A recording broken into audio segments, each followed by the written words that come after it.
दज्जाल की आमद। कुर्बे क़यामत की 10 बड़ी अलामात में से एक अलामत दज्जाल का जाहिर होना भी है। नाज़रीन इकराम, अगर आप इस चैनल पर पहली दफ़ा आए हैं तो सच्ची और सबक आमोज कहानियों के लिए चैनल को सब्सक्राइब ज़रूर कीजिएगा। आपकी मोहब्बत का बहुत शुक्रिया। दज्जाल का फितना तारीख़ इंसानी की इब्तिदा से लेकर इंतहा तक के तमाम फितनों से बड़ा और ख़तरनाक फितना है, जिसकी बड़ाई और शिद्दत का अंदाज़ा इस बात से भी लगाया जा सकता है कि हर एक नबी अलैहिस्सलातु वस्सलाम ने अपनी अपनी उम्मत को दज्जाल का फितना से डराया। दज्जाल का मायने है बहुत ज़्यादा झूठा शख्स, क्योंकि दज्जाल भी हक के साथ बातिल को मिलाकर झूठ बोलेगा, इसलिए इसे दज्जाल कहा गया है। ये अव्वलन खुद को मोमिन जाहिर करेगा और लोगों को भलाई की तरफ बुलाएगा, लेकिन फिर नबूवत का और आखिरकार खुदाई का दावा करेगा। मशहूर है कि उसकी असल यहूद से होगी।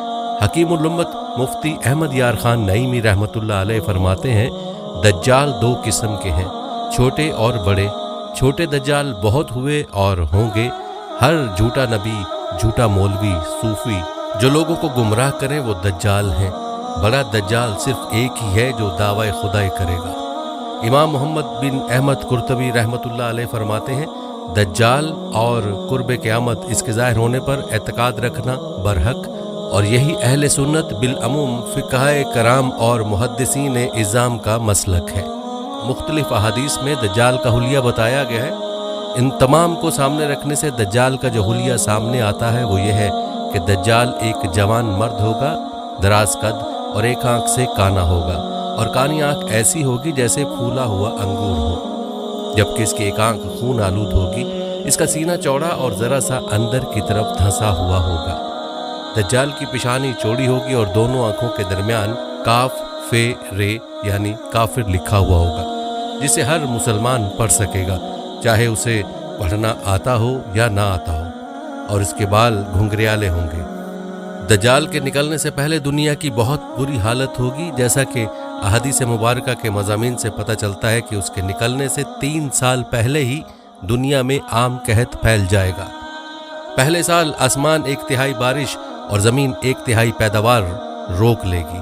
दूसरे साल आसमान 2/3 बारिश और ज़मीन 2/3 पैदावार, जबकि तीसरे साल आसमान सारी बारिश और ज़मीन सारी पैदावार रोक लेगी, हत्ता कि आसमान शीशे का और ज़मीन तांबे की हो जाएगी। उस खुश्क साली के सबब तमाम चौपाए हलाक हो जाएंगे, फितने और कत्लो गारत गरी आम हो जाएगी, आदमी एक दूसरे को कत्ल और जिला वतन कर रहे होंगे। तब दज्जाल मशरिक की समत एक असबहान या खुरासान नामी शहर से निकलेगा। ग़िज़ाई कहत के अलावा इल्मी और रूहानी कहत भी बर्पा होगा। दीन के सिलसिले में लोगों में ज़ौक़ पैदा हो चुका होगा। उलमा और दीनदार लोगों की किल्लत होगी। दज्जाल ज़मीन पर 40 दिन रहेगा, जिनमें से एक दिन 1 साल के बराबर, एक दिन 1 माह के बराबर और एक दिन 1 हफ्ते के बराबर, जबकि बाकी अय्याम साल के आम दिनों की तरह होंगे। इस मुद्दत में दज्जाल अपने गधे पर सवार होकर सारी दुनिया का चक्कर लगाएगा। गधे का जुस्सा इतना बड़ा होगा कि दोनों कानों के दरमियानी फासला 40 हाथ के बराबर होगा, और इस गधे की रफ्तार का यह आलम होगा कि एक कदम उठाएगा तो 1 मील की मुसाफत तय करेगा, और रुए ज़मीन का कोई मैदानी, सहराई और पहाड़ी इलाका ऐसा बाकी नहीं बचेगा कि जहां वो ना जाए। अलबत्ता मक्का मुकरमा और मदीना तैयबा पर फरिश्तों का पहरा होने की वजह से उनमें दाखिल ना हो सकेगा, बल्कि मदीने के बाहर दलदली ज़मीन में पड़ाव करेगा, और मदीना पाक में ज़लज़ले के 3 झटके आएंगे, जिसकी वजह से हर काफिर और मुनाफिक मदीने से भाग निकलेगा और दज्जाल से जा मिलेगा। उस रोज़ मदीना पाक हर मुनाफिक और फासिक मर्द औरत से खालिस व पाक हो जाएगा। इसीलिए उस दिन का नाम योमुल खल्लास भी है, और बाज़ रिवायत के मुताबिक बैतुल मुक़द्दस और कोहतूर पर भी नहीं जा सकेगा। दज्जाल तरह तरह के शौबदों के ज़रिए लोगों का ईमान बर्बाद करने की कोशिश करेगा। हदीस मुबारका में है कि दज्जाल के साथ रोटियों के पहाड़ होंगे। दज्जाल के पैरोकारों के अलावा बाकी लोग सख्त तकलीफ में होंगे। उसके साथ 2 नहरें होंगी, जिनमें से एक को जन्नत और दूसरी को दोज़ख कहेगा। दर हकीकत जिसे वो जन्नत का नाम देगा वो दोज़ख, और जिसे वो दोज़ख का नाम देगा वो जन्नत होगी। उसके कहने पर आसमान से बारिश बरसेगी और लोगों के सामने वो एक शख्स को कत्ल करके फिर जिंदा कर देगा। दज्जाल के फितनों की वजह से अहले ईमान सख्त परेशानी और तंगी के आलम में भाग कर दुखान नामी एक पहाड़ में पनाह लिए हुए होंगे, लेकिन दज्जाल उनका पीछा करके पहाड़ का घेरा कर लेगा। अहले ईमान सख्त भूख और तकलीफ में मुब्तला होंगे। तब अल्लाह पाक हज़रत सैयदना ईसा अलैहिस्सलाम को नाजिल फरमाएगा। हज़रत सैयदना ईसा अलैहिस्सलाम को देखते ही दज्जाल ऐसे खुलेगा जैसे पानी में नमक घुलता है, और आप अलैहिस्सलाम दज्जाल को मकाम लुत पर कत्ल करें और उसके पैरोकारों में से किसी एक को भी जिंदा न छोड़ेंगे। एक मर्तबा मैं समंदर के सफ़र पर निकला। मुसाफिरों की कुल तादाद 30 थी और हम सब एक कश्ती पर सवार थे। हमारा सफ़र इंतहाई इत्मीनान के साथ कट रहा था कि अचानक हवा चलना शुरू हो गई और समुद्र में तूफान आ गया। इस शदीद हवा और तूफ़ानी लहरों के हमारी कश्ती और समुद्र में मौजूद दीगर कश्तियाँ डोलती जातीं। कश्ती के मुसाफिर सूरत हाल से परेशान हो गए और हर कोई अपने अपने खुदाओं को पुकारने लगा, क्योंकि किसी को कुछ समझ में नहीं आ रहा था कि क्या करे। समुद्र से उठने वाली लहर एक सिमत की बजाय हर तरफ से कश्ती को अपनी लपेट में ले रही थी। थक हार के मल्लाह ने भी चप्पू छोड़ दी और एक तरफ बैठ गया। अब हम में से हर किसी को ये यकीन हो चुका था कि एक मौत यकीनी है। सूरज गुरूब होने का था और इसकी रोशनी आहिस्ता आहिस्ता खत्म होती जा रही थी। शाम का अंधेरा और मंजिल का कोई पता नहीं था। ये भी खबर न थी कि कश्ती किस सिमत में जा रही है और समंदर की लहरें अब कब तक कश्ती को सलामत रहने देंगी। इस खौफ व हरास की हालत में रात गुजर गई और सुबह की हल्की हल्की रोशनी फैलने से हर तरफ उजाला ही उजाला हो गया। कश्ती के रात भर हिचकोले खाने के बाद किसी को कुछ खबर न थी कि हम कहाँ पहुँच गए। फिर अगला दिन भी इसी कैफियत में गुजरा और फिर इसी तरह रात के बाद दिन और दिन के बाद रात आती गई और हमारी कश्ती को समंदर में फंसे हुए पूरे 30 दिन गुजर गए।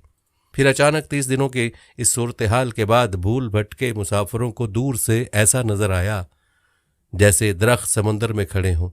30 दिन से मुसीबत में फंसे हुए मुसाफिरों को यह मनाजर देखकर उम्मीद की कुछ नजर आई और मल्लाह ने जल्द से जल्द वहां पहुंचने के लिए पूरी कुव्वत के साथ चप्पू चलाना शुरू कर दिए और कश्ती को तेजी के साथ उन दरख्तों की तरफ ले जाने लगा। कश्ती में मौजूद मुसाफिर जिन्हें यकीन हो गया था अब मौत के सिवा कोई चीज़ नहीं, उनके चेहरे पर जिंदगी की उम्मीद नजर आने लगी। फिर कश्ती जूं जूं करीब होती गई, दरख्त साफ नजर आने लगे। मुल्लाह पूरी कुव्वत से कश्ती चला रहा था कि सूरज गरूब होने से पहले पहले उन दरख्तों तक पहुंच जाए, ताकि कहीं ऐसा ना हो कि अंधेरा हो जाने के बायस हम उस आखिरी उम्मीद से भी हाथ धो बैठे।